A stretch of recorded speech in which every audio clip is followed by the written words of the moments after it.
Hi, my name is Maria, and I'm Atlas DIY's Director of Outreach and Super SIJS.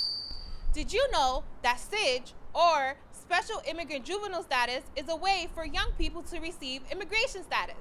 Today, I'll be walking you through the SIJS process through 5 videos brought to you by Atlas DIY, a nonprofit based in Brooklyn, New York.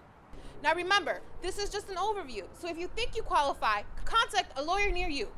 If you're in the New York City area, contact Atlas to see how our immigration attorneys can help you.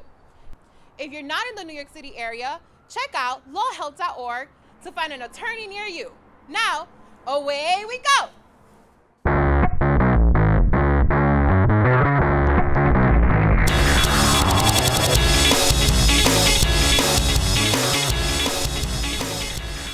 At Atlas, we believe you should know the ins and outs of your immigration case before you begin.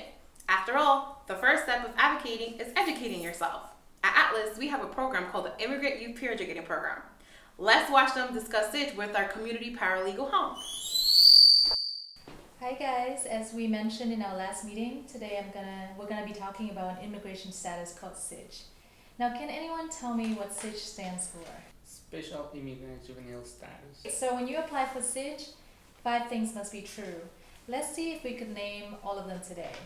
So first thing first, until what age can you apply for SIJS? You have to apply before you turn 21. Great. And can you be married when you apply for SIJS?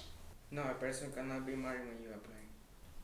Good. The next 3 requirements are a little more tricky. They are called findings, which are things that get decided by a family court judge. So what is the one thing that this judge must find?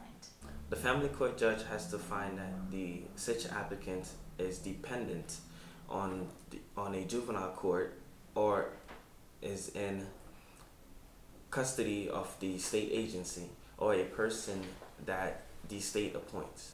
And what does each of those phrases mean? Dependent on the court means that the judge will have to find someone to take care of you. Being in custody of the agency means that the government will have to take care of you, or instead of a family member or a guardian, like being in foster care. A person who the state appoints means the judge has decided that a person other than your parent will be taking care of you. That's right.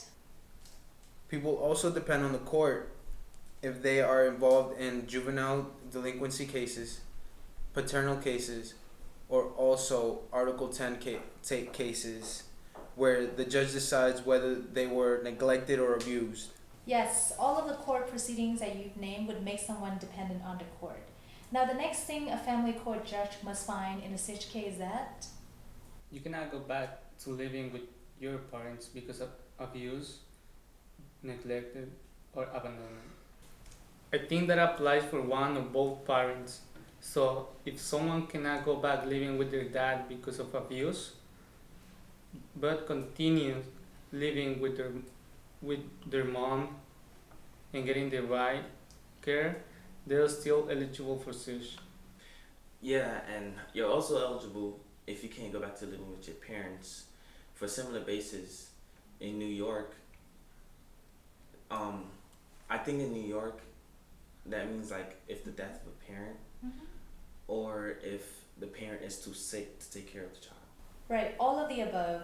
And while we are on this topic, I think we should mention that when someone obtains SIJS, they cannot petition for either of their parents. So for example, if Kevin obtains SIJS, he cannot apply for either the father who has abused, neglected, abandoned him, or the mom who has been very good to him ever. So a young person like Kevin can obtain his green card through SIJS, but his parents would never be able to obtain their green cards through Kevin's SIJS case. Does that make sense? Yep. That's different than other types of reliefs. I think the UNC visa holders can apply for the parents, right? Cool. Can you remind us again what U and T visas are? U visa is for victims of a serious crime, and T visa is for those who were victims of trafficking. Great. So I think U and T visas holder can petition for their parents if the parents weren't involved in the things that made those young people eligible for U and T visas in the first place. So it is a give and take.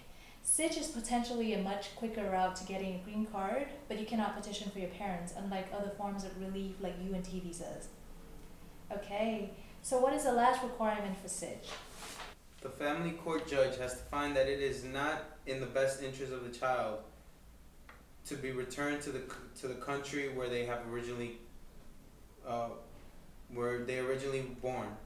I guess that means if the applicant is from Honduras and he or she would be in danger if he or she was sent back, or if he or she has established a life here in the US, then the family court judge will find the requirements satisfied. Great explanation. And then for the benefits of SIJS, we talked about obtaining a green card. And what else? I think they are in removal proceedings. They can go to immigration court and have it terminated. Mm-hmm. Yeah, and also if you have done certain things that make you admissible in the U.S., you can still apply for such. And don't forget our water authorization. That's right. I think that's pretty much it. Thank you everyone for your input and for sharing in this discussion.